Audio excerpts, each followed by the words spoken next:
물론 여긴 국민 라디오.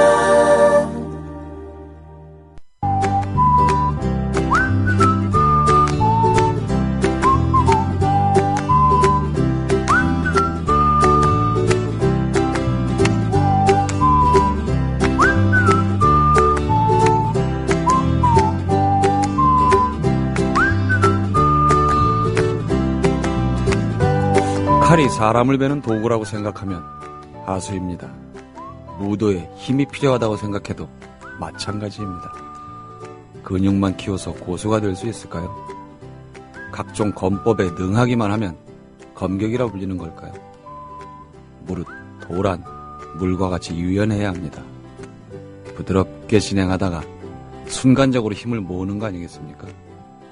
타격하는 순간, 베는 순간에 집중해야 합니다. 느리고 빠른 것, 강하고 부드러운 것의 조합이 진정한 무예라고 생각합니다.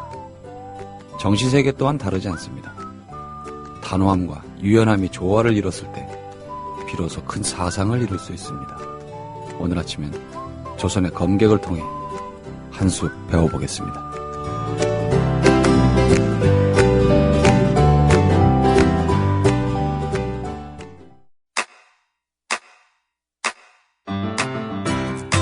국민 라디오 지지하는 4가지 방법 아시나요? 다운로드하기, 별점 주기, 댓글 달기, 구독하기. 국민 라디오를 보다 많은 이들에게 전할 수 있는 가장 손쉬운 방법. 다운로드하기, 별점 주기, 댓글 달기, 구독하기. 잊지 마세요. 다운로드하기, 별점 주기, 댓글 달기, 구독하기.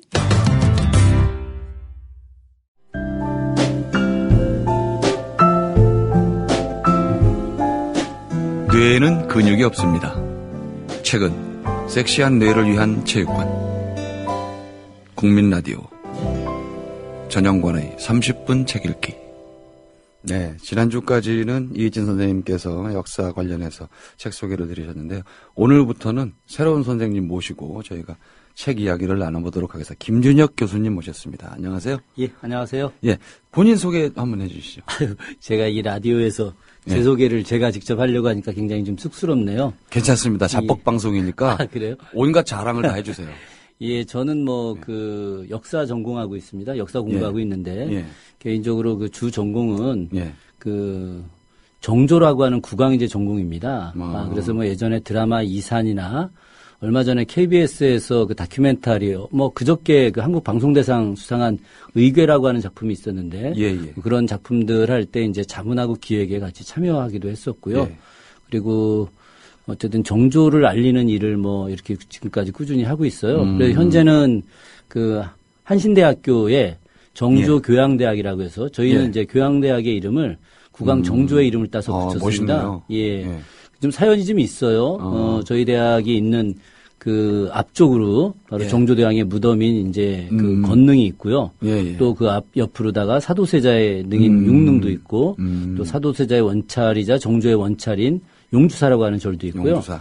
그 저희 대학이 있는 바로 그 뒷산이 독산성이라고 해서 예전에 이제 권율 장군이 그 일본군을 물리쳤던 곳으로 유명하기도 하지만은 그 영조, 사도세자, 정조 이 세 사람이 모두 올라가서 하루씩 주무셨던 데거든요. 이제 그런 어떤 역사적 배경도 있고 또 그 정조가 아주 총애했던 신하 중에 박제가라고 있습니다. 이따가 그 오늘 이제 그 백동수라고 하는 인물에 이름은 기억납니다. 소개를 할 때 이제 백동수의 가장 친한 그 지인이었던 그 박제가 선생이 이제 정조대왕 돌아가시고 노론한테 쫓겨나서 함경도 경흥으로 유배를 갔었거든요. 그때 이제 그 제자들을 양성했는데 그 제자의 제자 그룹들이 저희 대학을 이제 설립했던 인연이 있기 때문에 터 자체가 굉장히 의미가 있는. 그렇죠. 그런 인연이 있기 때문에 아마 제가 한신대학으로 가지 않았나 생각을 하고요.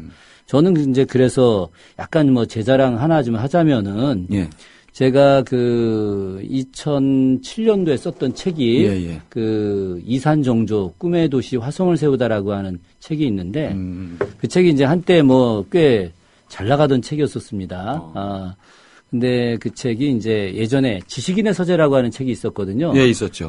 그 지식인의 서재에 박원순 지금 현 서울시장 편, 거기에 박원순 서울시장님이 당시에는 이제 희망제작소 상임이사였는데 자기가 지금까지 읽은 수많은 책 중에서 가장 감동 깊게 읽은 책 첫 번째 그 첫 번째가 제 책이었었습니다. 그 자랑하셔도 되는 건데. 아, 그래요? 매회 그걸로 오프닝 멘트를 해야 되겠네요. 지금은 제가 대학에서 학생들 가르치기도 하고요. 예. 그 프레시안이라고 하는 또 그 프레시안 있죠? 예, 인터넷 예. 뉴스 있는데 거기에 예. 인문학습원에 화성학교라고 있어요. 예. 화성학교에 제가 지금 교장으로 활동 중에 있습니다.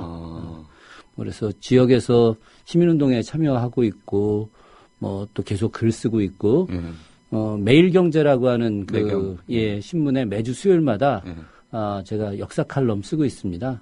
그래서 역사의 향기라고 하는 역사 칼럼 쓰고 있는데 처음에는 이제 향기 나는 소재를 주로 쓰려고 했는데 예, 세월이 수상해가지고 주로 이제 현실 비판하는 글만 좀 계속 쓰고 있어요. 그래서 과거의 역사적 그 상황과 오늘의 현실을 이렇게 접목시켜서 글쓰기를 하고 있는데 어쨌든 뭐 지금 2년째 글 쓰고 있는데 뭐 반응이 좋은지 계속 그것도 조만간 묶여서 책으로 나오겠네요. 아마 올 12월까지 하면은 책 한 권 분량이 딱 될 것 같아서 뭐 책으로 낼 계획도 있습니다. 그러면 내년 초에는 그 책으로 한번 방송하죠. 예, 뭐 그러면 뭐 또 다른 좋고요. 또 방송도 하시는 걸로 아는데. 예, 방송하고 있습니다. 방송은 지금 2가지 하고 있는데요. 예. 하나는 저희 그 경기도 지역에서 예. 티브로다라고 하는 케이블 그 TV가 있어요. 예. 거기에서 이제 경기 TV 뉴스에서 시사 토론 제가 사회를 보고 있습니다. 예, 그건 뭐 하나 매주 사회 보고 있고요. 또 하나가 이제 매주 이영걸 아나운서 KBS에 이영걸 아나운서가 KBS 제3 라디오에서 방송을 좀 하고 있는데 거기에 제가 이제 게스트로 수요일 날 나와가지고 역사 내용, 즉 뭐 숨겨진 역사 이야기 이제 그런 걸 주로 같이 하고 있습니다. 야, 그러면 일단 한신대학교에서 학생들 가르치시고 프레시안 화성학교의 교장이시고 매경의 역사 칼럼 연재하시고 또 경기 케이블 TV에서 또 시사토론 사회 보시고 KBS 라디오도 하시고 아울러서 이 모든 걸 다 합쳐도 비교가 불가능한 국민 라디오에 드디어 오셨습니다. 그렇죠. 영광이죠. 그렇게 생각하시죠? 지금 정말 영광입니다. 감사합니다. 예. 아니, 저희 그 아주 친애하는 선배님께서 예. 전화를 주셨어요. 그래서 그 국민 라디오에서 이런 방송이 있는데 네가 꼭 나가야 되겠다. 그래서 더 센 선배들이 많이 있는데 왜 저를 내보내느냐 그랬더니 아주 센 선배 하나는 요즘 뭐 하고 있는 게 있어서 그런데 그 뒤로는 네가 최고다. 그래서 그 프로의 격에 맞게 네가 가라. 그래갖고 제가 또 한번 이런 팟캐스트를 해보고 싶었었어요. 예, 재밌습니다. 하시면은. 예. 그래서 오늘은 첫 책. 네. 조선의 협객 백동수. 네. 어떤 책이죠? 조선의 협객 백동수. 아마 사람들한테는 많이 익숙한 이름일 수 있습니다. 예, 왜 그러냐면 TV 드라마 있었으니까 그 드라마의 원작 책이에요. 그런데 그 드라마가 사실 이 원작을 거의 반영을 하지 않았습니다. 아예 소설을 썼나요? 아예 그러면? 소설을 썼죠. 그런데 뭐 당시에는 굉장히 유명한 배우들을 내세워서 흥미롭게 이제 진행이 됐었기 때문에 그냥 이제 뭐 잘 됐다 그냥 그러고 그 말았는데. 최민수 역은 뭐 실존 인물이 아니다. 뭐 이건 완전 논란도. 거짓말이죠. 예, 그건 뭐 흑사초롱이라고 하는 인물 자체는 없는 것이고 다만 이제 그 시절에 그런 그 검계, 살계, 뭐 또 악소배 뭐 이런 식으로 해서 살인 집단들이 존재는 했었어요. 그 당시에 조선 사회에. 예, 그렇죠. 나중에 아마 그 기회가 되면 그런 내용들만 중심으로 해서 아마 그 책을 소개하면서 제가 조선 후기 사회상에 대한 이야기를 또 할 기회가 있긴 할 겁니다. 킬러들, 청부살인 쪽에 해당되나요? 청부살인에 해당되는 거죠. 예. 대감님들이 불러다가 이렇게 뭐 그럴 수 있죠. 적구러미를 던져주면서. 그럼요. 그리고 돈을 얻기 위해서 뭐 청부살인뿐만이 아니라 또 의도적인 살인들도 굉장히 많이 있었고요. 이번에 그 영화 영린 있지 않습니까? 영린에 보게 되면은 그 전흥문이라고 하는 자객이 그 정조를 시해하러 궁으로 들어가지 않습니까?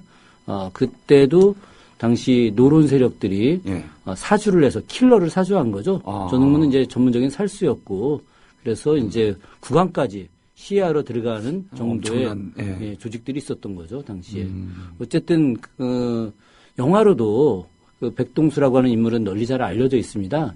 예전에 그 바람과 함께 사라지다, 뭐 그래서 차태현 씨가 주연했던 영화였는데 오지호가 백동수로 나오고 차태현이 이제 이동무로 이제 나왔었는데 얼음 훔치는 그렇죠. 그거죠. 그렇죠.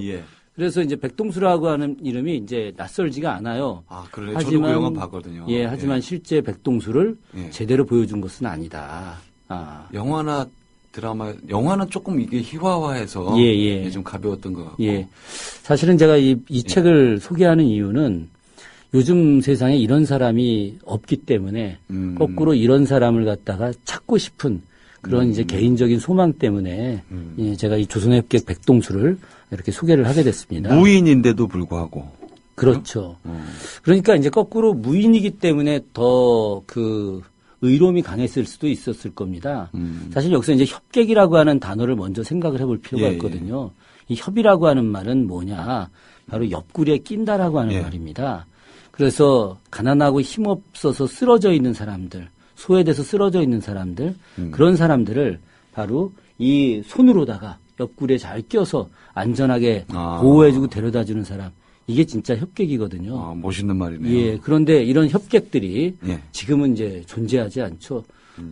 일제강점기에 조선에 이제 뭐 협객들이 등장해서 일본의 어떤 깡패들을 혼내주었던 뭐 그런 협객의 이야기들이 있지만 그러나 그 협객하고는 비교가 안 될 정도로 이 백동수라고 하는 인물은 엄청난 협객이다. 진짜 협객. 진짜 협객이죠.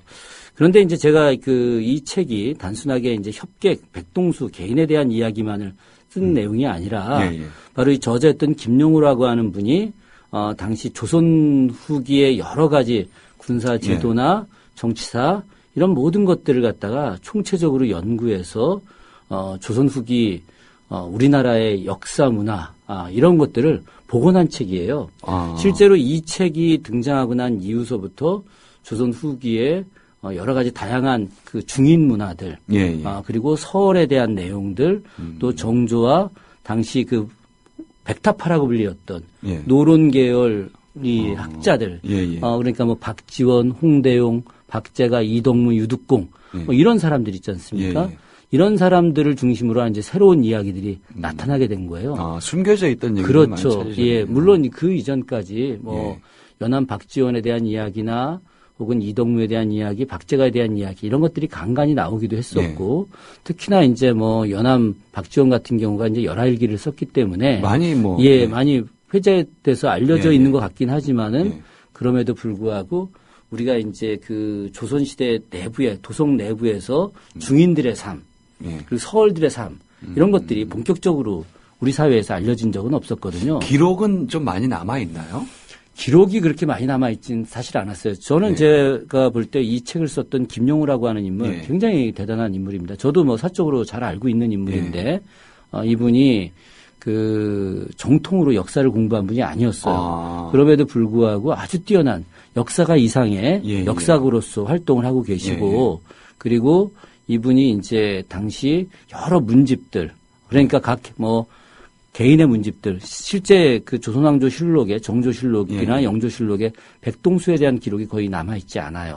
그렇지만 나머지 그 문집들을 끊임없이 파고 들어가서 그걸 다 몇 년 동안 번역하고 그 속에서 이것을 찾아내서 이제 정리됐던 거죠. 그런 측면에서 백동수라고 하는 인물이 우리 사회에 이렇게 알려지게 한 공헌도 매우 크지만은 또 백동수를 중심으로 했던 우리 한국 무예사. 굉장히 신비로운 무예사들이 있거든요. 무예도보통지. 이 백동수라고 하는 인물이 무예도보통지를 시연한 인물입니다. 정조의 특명에 의해서. 그런데 그 이전에 백동수의 스승이었던 김광택, 또 김광택의 아버지이자 조선 최고의 검객이었던 김채건, 그리고 그 김광택의 첫 번째 제자였던 임수웅. 임수웅이라는 인물은 또 사도세자의 최측근 무사거든요. 그러니까 사도세자의 최측근 무사였던 임수웅의 삶, 그리고 정조의 최측근 무사였던 백동수의 삶, 이 사람들이 함께 김채건이라고 하는 전설의 조선 검객으로부터 이어지고 있다라고 하는 이런 사실들이 이 책 내용 안에서 상세하게 드러나는 것이고, 저는 제가 그 오기 전에 이 저자한테 그런 문자를 보냈어요. 내가 만약에 이 내용을 가지고 역사 소설을 쓰게 되면 내가 100만 권까지는 모르겠지만 10만 권 이상은 내가 팔리게 할 자신이 있다. 사실 그렇게 드라마틱한 내용의 어떤 인간의 모습들, 무사들의 이야기들이 이 책 안에 담겨 있는 거죠. 아직도 그러니까 지방에 이렇게 가보로 갖고 있는 문집들도 있고 개인 문집들이 많이 있을 건데 우리가 그걸 다 해독은 아직 못했을 거 아니에요. 아유, 뭐 말도 못하게 못한 거죠. 지금 뭐 제가 그러면 봐서는 앞으로도 무궁무진하게 얘기가 더 보완이 될 수도 있고. 그렇죠. 지금 이제 그 경상도 혹은 뭐 전라도 충청도 이 일대 그 명문고족의 집안에 그 문집들이 굉장히 많이 남아 있어요. 많이 남아 있고 지금 현재 그 정부에서 문집을 갖다가 번역해서 출간한 것은 아주 적은 분량입니다. 왜 그걸 국책 사업으로 못 하죠? 지금 국책 사업을 이제 드디어 이제 시작을 하고 있어요. 그래서 국립고전번역원도 그래서 만들어졌고, 이제 참여정부 때 이것을 본격적으로 해야 된다라고 해서. 근데 번역원은 그 실록이나 승정원의 일기 같은 것만 번역하기도 바쁜 모양이던데요.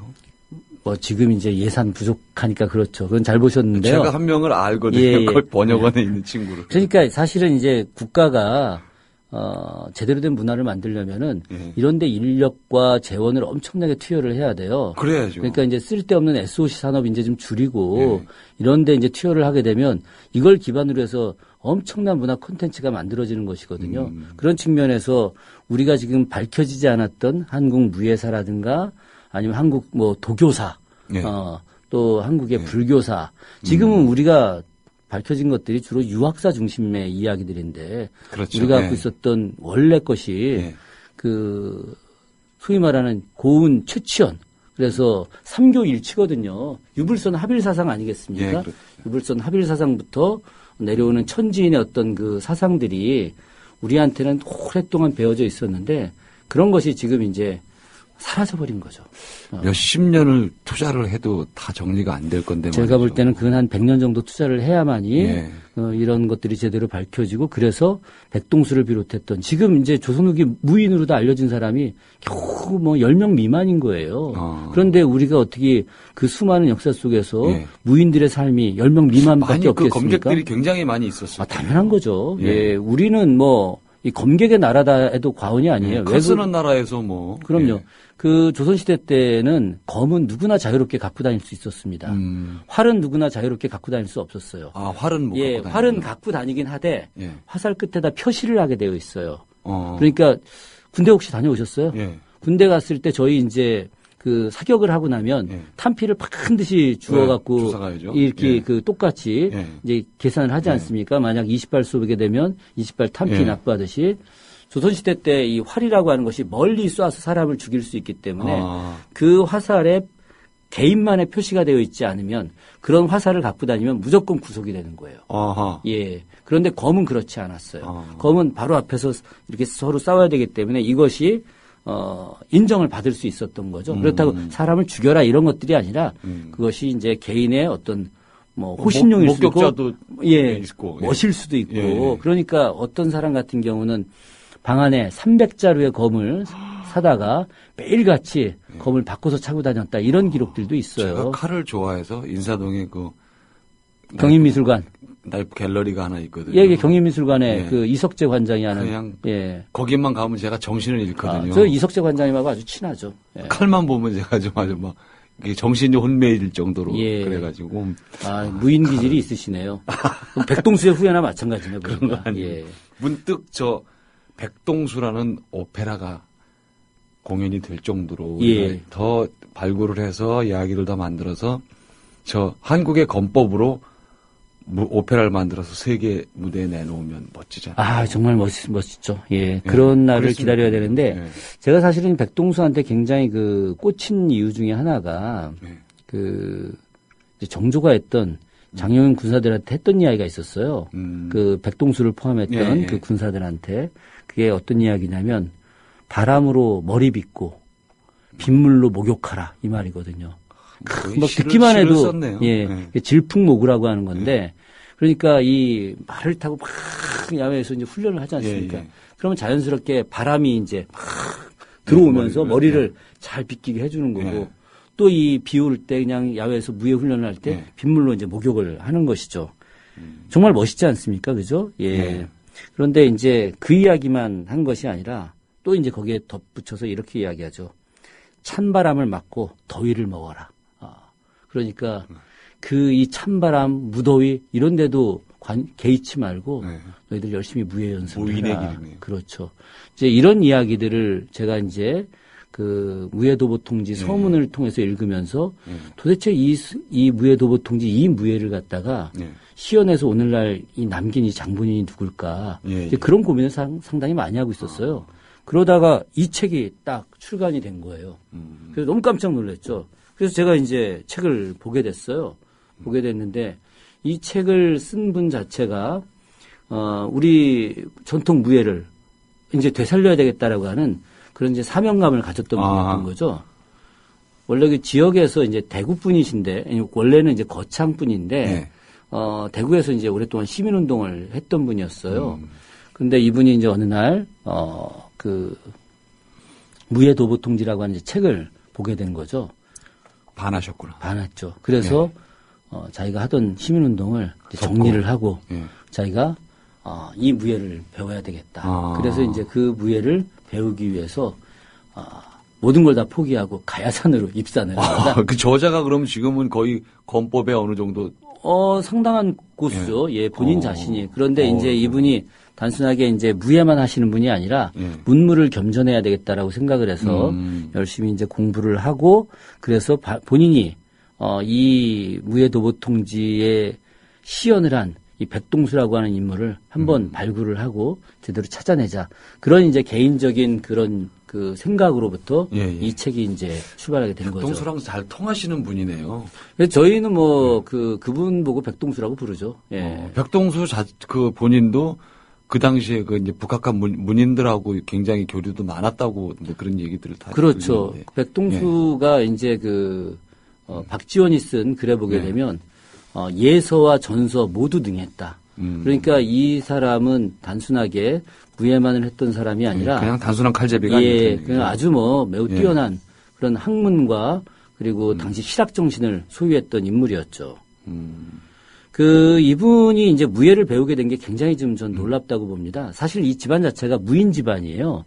그래서 그 증조 할아버지가 이제 백시구라고 하는 인물이고, 그래서 이제 이분서부터 시작해서 다 이제 무가 집안이었는데, 할아버지가 백사경이라고 하는 인물인데 아주 대단히 뛰어난 무인이었었어요. 그런데 이제 이 아버지가, 무에 대한 관심이 없었어요. 왜 그랬는지는 잘 모르겠지만, 저는 아마도 그 할아버지 백사경서부터가 이제 서자였었거든요. 할아버지부터? 예. 그러다 보니까 이제 사실 조선시대 때 이 서자의 삶이라고 하는 것은 굉장히 비극이거든요. 본인이 뭐 서자로 태어나고 싶어서 태어난 것이 아니었어요. 근데 그 아들이 뭐라 그럴까요? 제대로 결혼을 하면은 뭐 상관이 없는, 그냥 쭉 서자는 이어져야 되나요? 그렇죠. 그 당시 법률로. 그럼요. 쭉 이어지는. 한번 서자가 되게 되면 그 대는 다 쭉. 그 사람의 후예들은 100% 그래서 서얼이 되는 거죠. 서얼이 이제 그래서. 처음은 서자지만 나머지는 다 이제 얼족이라고 해서 끊임없이 이어지는 거죠. 그러니까 조선시대 때 잔인한 얘기. 잔인한 정도가 아니라 이건 말도 못하는 거죠. 그래서 적자들보다 수많은 서자들이 나타나는 거 아니겠습니까? 그죠? 그러다 보니까 이제 이 서자들이 굉장히 불만도 많이 있을 수 있고, 그러니까 이제 영조 때 서자들을 갖다가 좀 호통해달라 그런 요구들을 굉장히 많이 합니다.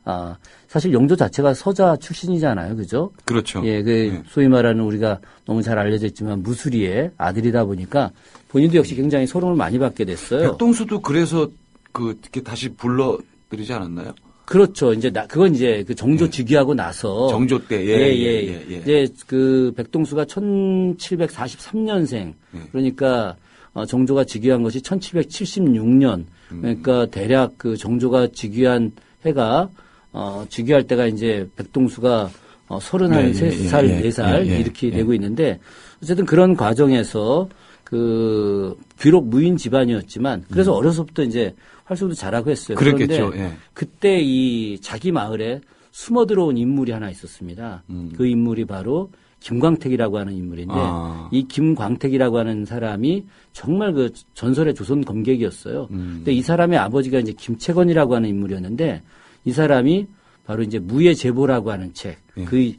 이 무예 도보통지는 그 앞에 사도세자가 만든 무예 신보를 갖다가 계승한 것이고 이 무예 신보는 바로 무예 제보라고 하는 책을 계승한 건데 이 무예 제보를 만들 때 시연자가 이 김채권입니다. 그런데 이 김채권이 굉장히 뛰어난 무인이고 얼마나 그 날렵했는지 이런 그 제 위에서 숙종 앞에서 무예 시험을 주로 많이 보였던 사람인데 그 제 위에서 붕붕붕 건물을 치어도 제 흔적이 남지 않았다. 이런 이제 기록들이 있을 정도로 대단했던 인물이었어요. 그런데 이 아들 김광택이 이제 그 남산자락으로 백동수 일대로 이제 오게 됐는데 어린 9살 났던 10살밖에 안 됐던 백동수가 그 사람을 찾아가서 보통 노인이 아니다라고 판단해서 그렇게 무예를 가르쳐달라고 이제 졸라댄 거예요. 이 위인들은 어릴 때부터 눈이 있나 봐요. 또. 그렇죠. 네. 그래서 이 김광택이라고 하는 그 80이 넘었던 노인이 10살도 안 된 그런 어린아이에게 무예를 가르칩니다. 그러니까 자기 아버지의 무예, 또 본인이 평생 터득했던 무예, 이런 모든 것들을 그 어린 백동수에게 가르치고 백동수가 그런 무예들을 갖다가 하나하나 익혀내면서 훗날 위대한 무인으로 성장을 하는 거죠. 소질도 있는 데다가 조기 교육까지. 그렇죠. 예. 거기다 이제 집안 자체의 어떤 무장 집안의 내력이 있잖아요. DNA가 있었겠네요. 본인 집안의 DNA와 본인 집안의 무예와 그리고 그 스승이었던 김광택의 무예 이게 다 겹쳐진 거죠. 모든 걸 다 갖춘 상태에서 또 백동수의 노력까지 포함이 됐겠네요. 예. 조선의 협객 백동수. 오늘 첫 시간에 나오셔서 의미 있는 책, 검객 얘기를 해주시니까 앞으로 또 한 칼 기대해도 될 것 같습니다. 예. 오늘 첫 시간 고맙습니다. 예, 고맙습니다. 네. 검객들이 역사를 기록했다면 아마 백동수 편이 가장 풍성했을지도 모릅니다. 그런데 불행히도 역사는 문관들의 몫이었죠. 무관을 홀대했다는 기록들도 많습니다. 이렇게 주도권을 가진 이에 따라서 역사는 누락되고 우리는 노출된 내용에 더 많은 주의를 기울입니다. 이건 이면이 존재한다는 뜻이고 또 가려진 부분은 얼마든지 있다는 반증입니다. 역사 전문가가 아닌 이상은 상세하게 알기 힘듭니다. 대한민국의 실상이 이와 비슷하게 흘러가고 있습니다. 정보를 독점한 정부에서 발표하는 대로 우리는 그냥 믿을 수밖에 방법이 없습니다. 양심 있는 전문가가 폭로할 때도 있죠. 의혹이 느껴지는데 분명 거짓말인데 반박할 자료는 없고 단지 우리가 질문만 해야 한다면 그건 민주사회가 아닙니다. 게으른 변명이지만 누군가가 짚어준다면 진실에 다가갈 수 있을 겁니다. 그런 조언을 위해 김준혁 교수님을 저희가 어렵게 모셨습니다. 앞으로 역사뿐 아니라 정치를 포함해서 다양한 분야를 소개해 주시리라 기대하고 또 환영합니다. 지금까지 30분 책 읽기 전영관이었습니다.